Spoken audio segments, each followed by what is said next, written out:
یا رسول اللہ تیرے در کی فضا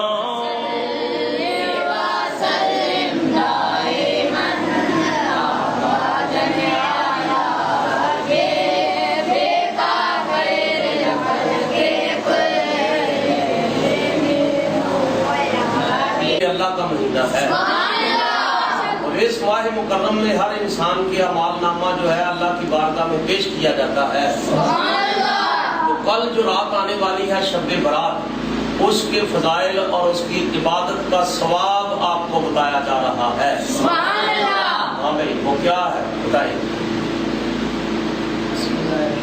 جی بات سے۔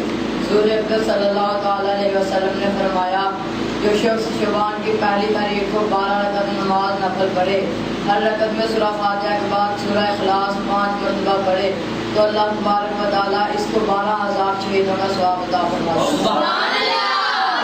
اللہ شعبان شریف کا چند طلوع ہوندیاں پہلی رات کو 12 نفل پڑھتا ہے، اللہ تعالیٰ 12,000 شہیدوں کا ثواب اس بندے کے نام اعمال سے عطا فرمائے۔ اور سورت فاتحہ کے ساتھ 5 مرتبہ سورت اخلاص پڑھنی ہے۔ ایک رکعت میں سورت فاتحہ کے ساتھ سورت اخلاص کتنی مرتبہ؟ 5 مرتبہ پڑھنی ہے۔ اللہ تعالیٰ 12,000 شہیدوں کا ثواب اس بندے کے نامہ اعمال میں لکھتا ہے جو یہ نفل ادا کرتا ہے، اور 12 سال کی عبادت کا ثواب بھی لکھ دیا جاتا ہے۔ 12 سال کی عبادت کا ثواب اس بندے کے نامہ اعمال میں لکھ دیا جاتا ہے۔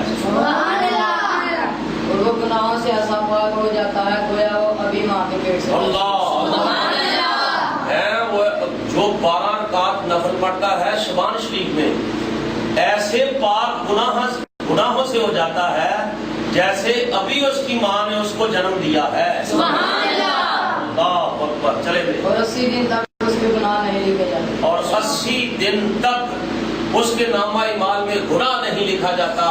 اللہ کرامن کاتبین کو آرڈر فرما دیتا ہے کہ اس کے نامہ اعمال میں نیکیاں درج فرمائی جائے۔ شعبان شریف مہینے دیاں برکتاں اور عظمتاں کہ 12 رکعت نفل جڑا بندہ پڑھے، اللہ تعالیٰ اس کے نامہ اعمال میں 12,000 شہیدوں کا ثواب لکھ دیتا ہے۔ اور شعبان شریف کے مہینے دے وچ اج تہاڈا یہی سبق ہے کہ تمام نے عشاء کی نماز پڑھ کے 12 رکعت نفل کیڑا بندہ ادا کرے گا؟ ماشاءاللہ ماشاءاللہ، 12 رکعت نفل ادا کرنے ہیں۔ ہر رکعت دے وچ سورت فاتحہ تو بعد سورت اخلاص کتنی بار پڑھنی ہے؟ 5 مرتبہ پڑھنی ہے۔ سورت اخلاص کسے کہا جاتا ہے؟ کسے کہا جاتا ہے؟ اللہ احد اللہ صمد۔ اس کا نام سورت اخلاص ہے، اس کا نام سورہ اخلاص ہے۔ جو بندہ پڑھے اللہ تعالیٰ کے نامہ اعمال دے